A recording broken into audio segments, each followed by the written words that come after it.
नमस्कार, सवाल इंडिया का में आपका स्वागत है। मैं हूं अदिति राजपूत।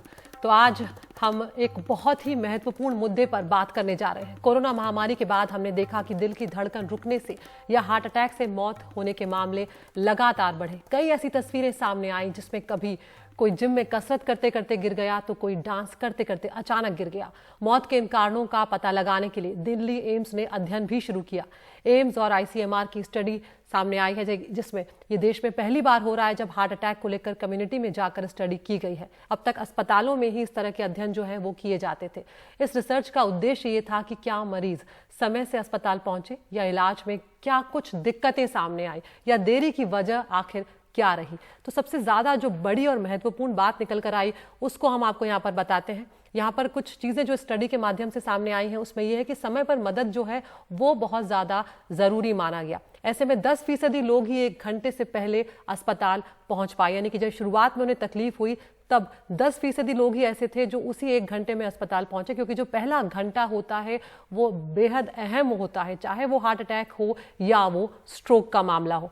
30 से 40% लोगों ने अपनी वजह से ही नहीं की उन्होंने देर, क्योंकि अब अगर ऐसी सिचुएशन में वो आ गए या उन्हें उस वक्त दिल का दौरा पड़ रहा है तो कोई मदद उन्हें नहीं मिल पाई, या जो लोग आसपास थे वो समझ नहीं पाए, उन्हें पता नहीं था कि क्या कुछ किया जा सकता है।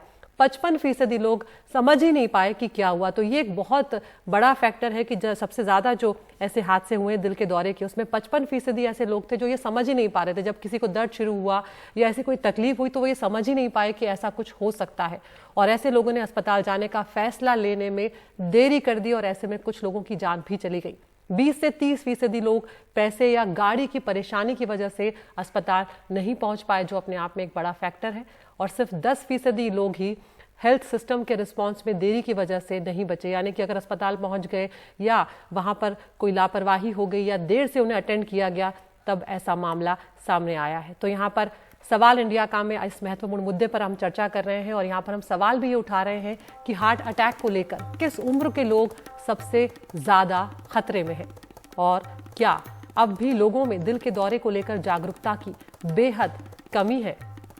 हमारे साथ बेहद खास मेहमान जुड़ने जा रहे हैं। डॉक्टर रजनीश कपूर हैं, वाइस चेयरमैन हैं इंटरवेंशनल कार्डियोलॉजी मेदांता अस्पताल के, और हमारे साथ डॉक्टर समीर गुप्ता हैं, कार्डियोलॉजिस्ट हैं मेट्रो ग्रुप ऑफ हॉस्पिटल के। आप दोनों का बहुत बहुत शुक्रिया डॉक्टर साहब, आप हमसे जुड़े। बहुत ही महत्वपूर्ण मुद्दा है।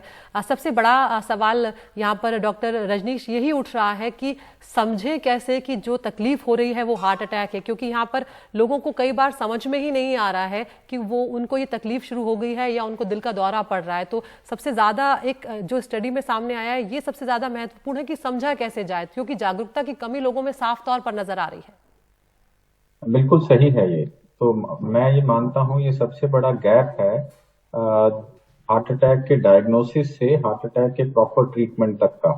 लोग काफी टाइम जिनको ये सिम्टम्स आते हैं हार्ट अटैक के सिम्टम्स, या तो लेफ्ट साइड में लेफ्ट चेस्ट में चेस्ट पेन होना, या लेफ्ट आर्म में पेन होना, या गले के अंदर पेन होना, ये होता है। बट ये जो चेस्ट पेन या लेफ्ट आर्म पेन है ये सिर्फ 40 से 50% लोगों को ही होता है हार्ट अटैक के।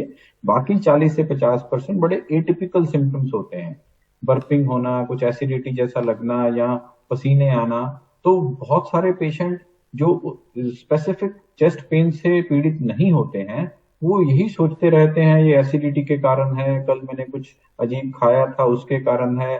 तो उस सोच में ही 2-3 घंटे अगर 4-5 घंटे निकल जाते हैं तो we lose a specific significant time zone जिसके अंदर किसी भी पेशेंट की जान बच सकती है। वो टाइम अगर लूज हो गया तो इसलिए डेथ्स बढ़ जाती हैं हार्ट अटैक से।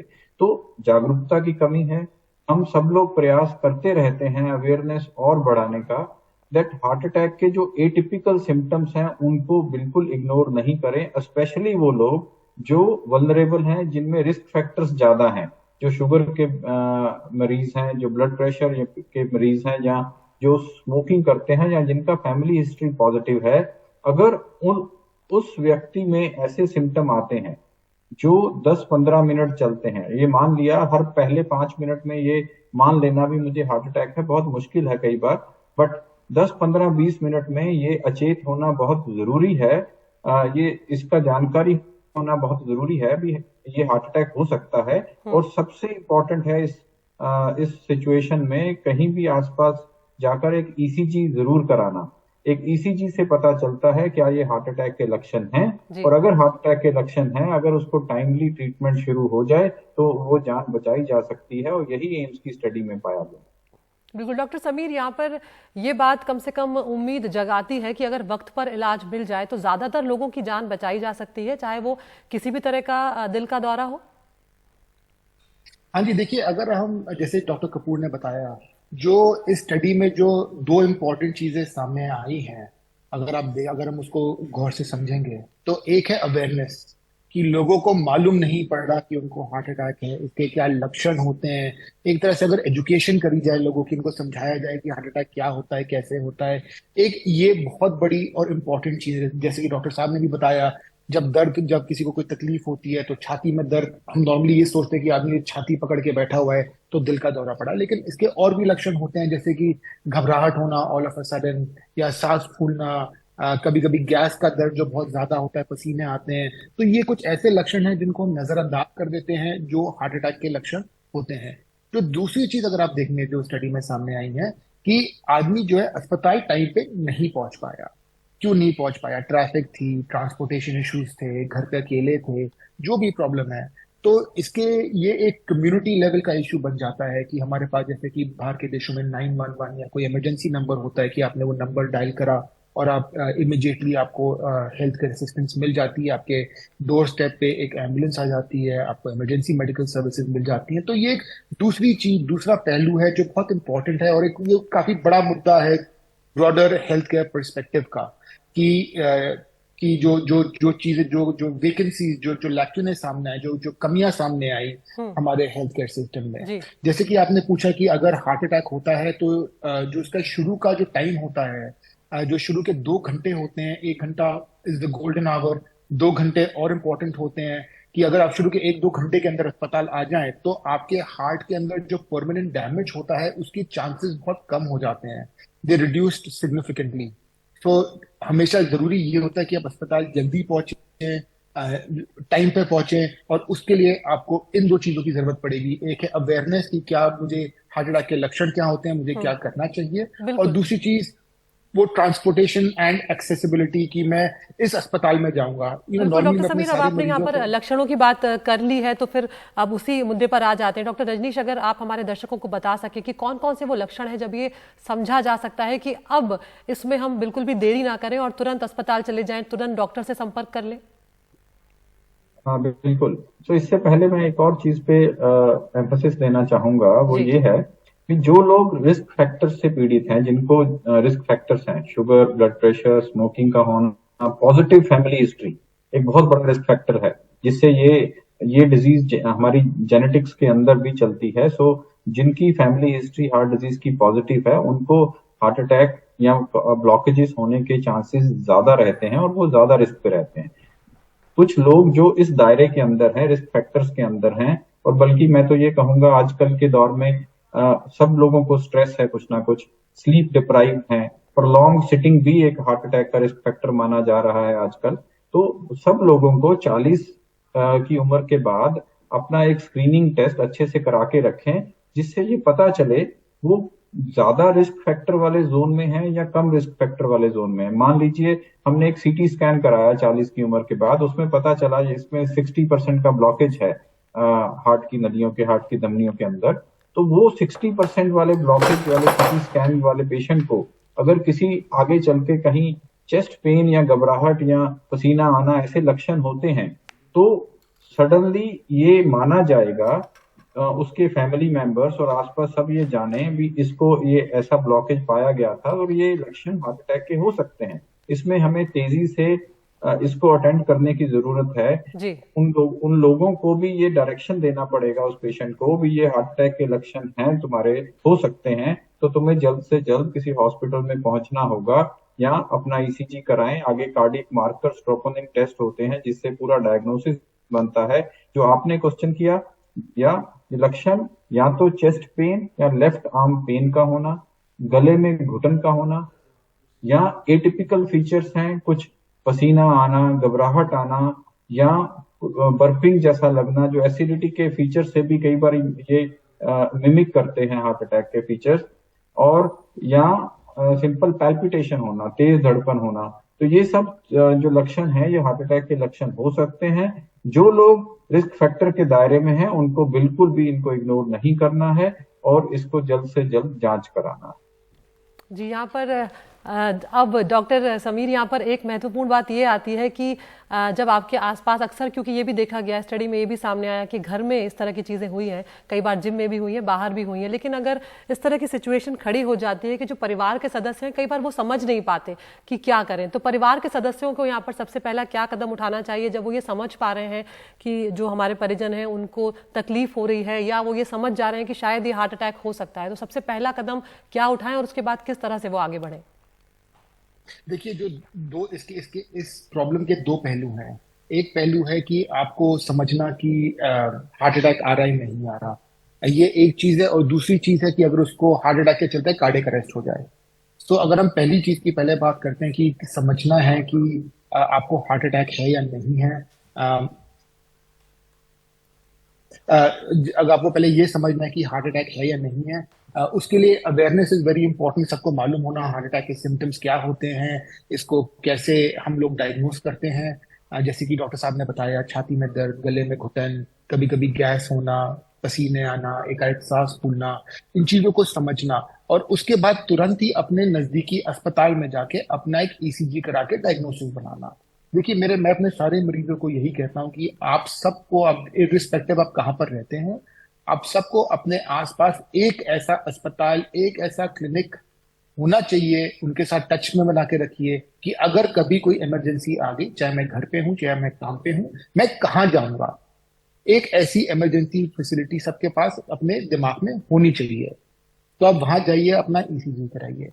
कभी कभी क्या होता है, जो पेशेंट है जब उसको हार्ट अटैक होता है उसके चलते उसको कार्डियक अरेस्ट हो जाता है, जैसे कि आपने बताया कि जो जिम में है डांस करते करते, ये सब जो सोशल मीडिया पे वायरल हुए हैं वीडियोस, ये कार्डियक अरेस्ट के वीडियोस हैं। और कार्डियक अरेस्ट एक अलग पहलू है हार्ट अटैक से। हार्ट अटैक से कार्डियक अरेस्ट हो सकता है, और कार्डियक अरेस्ट वो होता है जब आपका हार्ट एकाएक काम करना बंद कर देता है। तो हार्ट अटैक से कार्डियक अरेस्ट हो सकता है, लेकिन कार्डियक अरेस्ट के और भी बहुत सारे कारण होते हैं। तो अगर कार्डियक अरेस्ट हो जाए, आदमी एकदम बेहोश हो जाए, देन उसको सीपीआर की जरूरत है। वो जो फैमिली मेंबर आसपास होगा उसको सीपीआर की जरूरत है, जिसमें हम चेस्ट में कंप्रेशंस करते हैं, ब्रीदिंग देते हैं और वो पूरा प्रोटोकॉल फॉलो करते हैं।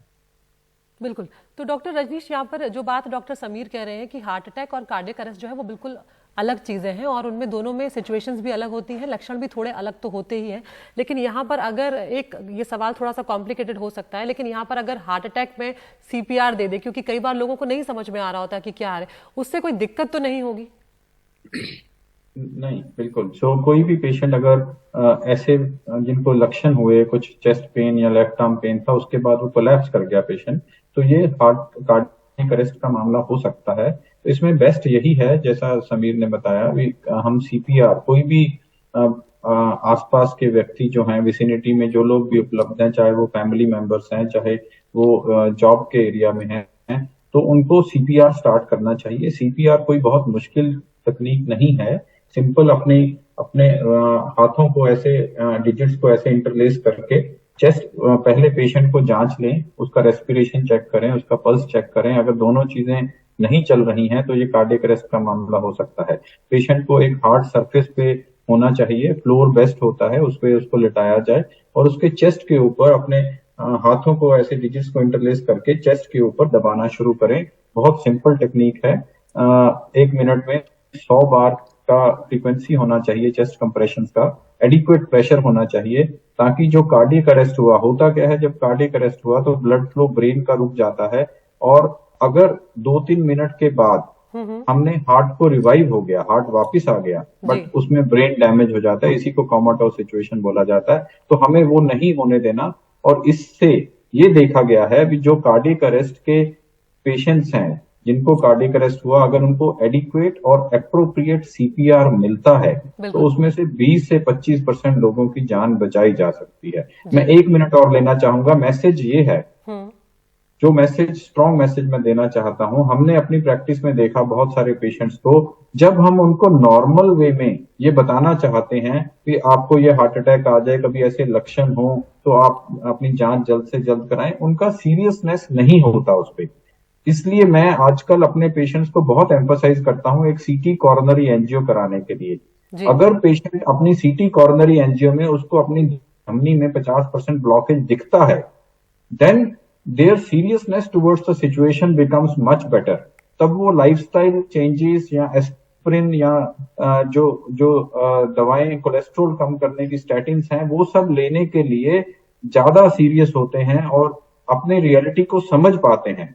सो ये बहुत जरूरी है, हम एक्चुअली उनकी जो वेस्कुलर हेल्थ है जी। वो दिखाने के लिए अपना सीटी कॉरोनरी एंजियो का थ्रेशोल्ड जो है एडवाइस करने का वो कम रखें और ज्यादा से ज्यादा पेशेंट्स में जिनको रिस्क फैक्टर्स हैं ये कराएं। बिल्कुल, ये बहुत महत्वपूर्ण बात आपने कही डॉक्टर समीर। यहाँ पर एक और सवाल अभी उठने लगा है कि हार्ट अटैक का ज़्यादा खतरा किन्हें है, क्योंकि जिन्हें शुगर है या जिन्हें ब्लड प्रेशर रहता है वो तो ज़्यादा वल्नरेबल माने ही जाते हैं, लेकिन अब ये भी देखा जा रहा है कि जो कम उम्र है 40 से 50 के आसपास के जो लोग हैं वो बहुत ज़्यादा इसकी चपेट में आ रहे हैं। देखिए, जो हार्ट डिजीज है ये जो कार्डियोवास्कुलर डिजीजेज हैं, ये इंडिया में number one cause of mortality है। यानी कि जो सबसे ज्यादा कॉज ऑफ डेथ होती है, जो जितने ज्यादा लोग मरते हैं इंडिया में, एक्चुअली पूरे दुनिया में अगर हम बोलेंगे तो cardiovascular disease is the number one cause of death. 25% लोगों की डेथ जो है कार्डियोवास्कुलर डिजीज से होती है, जिसमें हम स्ट्रोक और हार्ट अटैक दोनों को मानते हैं, जो ब्रेन का स्ट्रोक होता है। जी। तो हाँ, ये कार्डियोवास्कुलर डिजीज बहुत कॉमन है। अब अगर हम आंकड़ों की बात करेंगे तो कहते हैं कि जो भारतवर्ष है, जो हमारी साउथ ईस्ट एशिया की जो जीन्स हैं, हमें हार्ट डिजीज और हार्ट अटैक 10 years अर्लियर आता है हमारे वेस्टर्न काउंटर पार्ट से, compare to Caucasian and other ethnicities के मुकाबले में।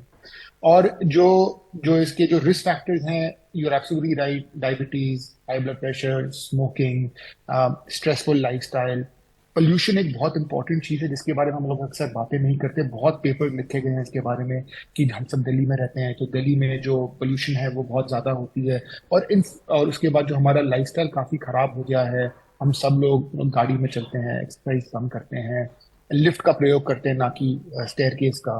तो ये छोटी छोटी चीजों से हमारा लाइफस्टाइल जो है काफी बदल गया है। ओबेसिटी बहुत कॉमन हो गई है और इन कारणों से यंग एज में भी काफी हार्ट अटैक्स देखने को मिल रहे जी। हैं। डॉक्टर कपूर की प्रैक्टिस में, हमारी प्रैक्टिस में अगर आप बोलेंगे तो 30-40 ईयर्स तो आज की तारीख में आम बात हो गई है। 35-40-45 लोगों की एज में तो आम बात हो गई है, लोग हार्ट अटैक के साथ आ रहे हैं। तो बिल्कुल। ये पहले भी था, अभी भी है, लेकिन आजकल यूर राइट, थोड़ा बढ़ गया है। जी। यहाँ पर डॉक्टर रजनीश, एक और महत्वपूर्ण सवाल जो बार बार लोग पूछ रहे हैं या एक शंका लोगों के मन में आ गई है कि क्या कोविड के बाद इस तरह की चीज़ें क्योंकि बढ़ती हुई ज़्यादा दिखी, इस तरह की तस्वीरें ज़्यादा सामने आई हैं, और दूसरा कि क्या वैक्सीन, तो बार बार लोगों के मन में एक ये शंका आ गई है कि हो सकता है कोविड के चलते ये हो गया हो या वैक्सीन के चलते हो गया हो। ऐसे जो शंकाएं, उस पर आप क्या जवाब देंगे? बिल्कुल, मैं इस पर आंसर करता हूं, बट उससे पहले एक पिछले क्वेश्चन को मैं एक आंसर देना चाहूंगा। जी। जो हम देखते थे पहले, ये हार्ट अटैक्स और हार्ट डिजीज नॉर्मली 55-60 के बियॉन्ड ही पाया जाता था। आजकल हमारी प्रैक्टिस में बहुत से यंग पेशेंट हार्ट अटैक से आ रहे हैं, सडन कार्डियक डेथ बहुत बढ़ गया है। मैं मानता हूं अभी जो सब लोग जैसे एम्बिशियस लाइफस्टाइल में दौड़ रहे हैं, 30 से 50 का एज ग्रुप है जो बहुत इस अपने प्राइम पे हैं, सब लोग अपनी जॉब प्राइम पे हैं, अपने करियर प्राइम पे हैं, तो उसमें स्ट्रेसेस बहुत हैं। People are just running to meet up to their expectations, to match expectations of the family, boys, kids, and then your peers at work. तो उसमें एक स्ट्रेस लेवल है जिसके कारण ये हार्ट डिजीज इस एज ग्रुप में बहुत बड़ा है। This is number one. COVID की बात करें जो आपका क्वेश्चन था, कोविड के बाद यस, मोर्टेलिटी या अरिदमियास, हार्ट में मोर्टेलिटी का कारण जो हार्ट डिजीज या हार्ट अटैक से लोग मरते हैं उसका कारण अरिदमियास होते हैं। तो अरिदमियास थोड़े ज्यादा देखे गए हैं। तो ये भी माना गया है कि कोविड इन्फेक्शन के कारण कुछ मायोकार्डियल या हार्ट मसल की सेंसिटिविटीज थोड़ी बढ़ गई हैं, अरिदमियास थोड़ा ज्यादा देखने को मिले हैं। कहीं ना कहीं ये कारण हो सकता है भी एकदम से जो स्पर्ट आ रहा है सडन डेथ्स का, that post covid infection heart muscle के अंदर कुछ sensitivity to arrhythmias has gone up, that is one. But covid injection का इससे कोई लिंक करना अभी हमारे पास कोई भी डेटा नहीं है, और इसको हम एक ऐसा र्यूमर ना बनाए कि कोविड बिल्कुल, और इंजेक्शन इसीलिए से इसीलिए ये ये सवाल डॉक्टर साहब मैंने पूछा, क्योंकि इस शंका को दूर करना बेहद जरूरी है, क्योंकि लोगों के मन में बहुत ज्यादा शक इस चीज को लेकर आ गया। लेकिन डॉक्टर रजनीश, डॉक्टर समीर, आप दोनों का बहुत बहुत शुक्रिया। आपने बहुत महत्वपूर्ण जानकारियां आप दोनों ने साझा की और उम्मीद यही करते हैं कि हमारे दर्शक इससे फायदा उठाएंगे, क्योंकि अगर हम जागरूक हैं तो ज्यादातर मामलों में, हार्ट अटैक के केसेस में मरीज जो है उनकी जान बचा ली जाती है। तो फिलहाल सवाल इंडिया का हम एक छोटे से ब्रेक के लिए हम रुक रहे हैं, लेकिन ब्रेक के उस पार आपको दिखाएंगे दिल्ली में जो 16 साल की लड़की की हत्या हुई, उसकी हत्या करने वाले आरोपी को अब गिरफ्तार किया जा चुका है और उसने कबूला है कि उसने ये किया है, लेकिन उसे कोई अफसोस नहीं है।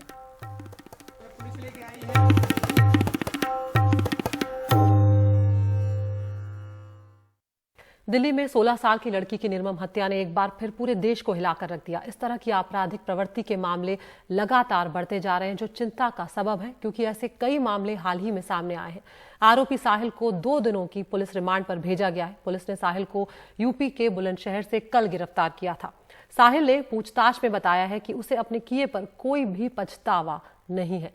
पुलिस से साहिल ने कहा कि वारदात के वक्त काफी गुस्से में था। कई दिनों से लड़की उसे नजरअंदाज कर रही थी, ये बात भी साहिल ने कही है। साथ ही साहिल ने यह भी पुलिस के सामने कहा है कि लड़की का झबरू नाम के लड़के से अफेयर हो गया था और झबरू ने साहिल से कहा था कि वो लड़की से दूर रहे, और साहिल को अब ये डर लगने लगा था कि झबरू साहिल को मार देगा। उसके बाद साहिल ने यह सोचा कि क्यों ना वो लड़की को ही मार दे। पुलिस को साहिल ने बताया कि हत्या से पहले उसने बहुत ज्यादा शराब पी ली थी और हत्या के बाद साहिल ने मोबाइल फोन फेंका और सिम को भी कहीं छुपा दिया। पुलिस ने फिलहाल मोबाइल फोन बरामद कर लिया है, लेकिन सिम की तलाश की जा रही है। साहिल ने यह भी कहा है कि एक पीर बाबा के कहने पर उसने हाथ में कलावा पहना था। रुद्राक्ष की माला उसने हरिद्वार से खरीद कर पहनी थी। हत्या में इस्तेमाल चाकू अब तक बरामद नहीं हो पाया है। आपको सुनवाते हैं यहाँ पर लड़की के माता पिता का क्या कुछ कहना है।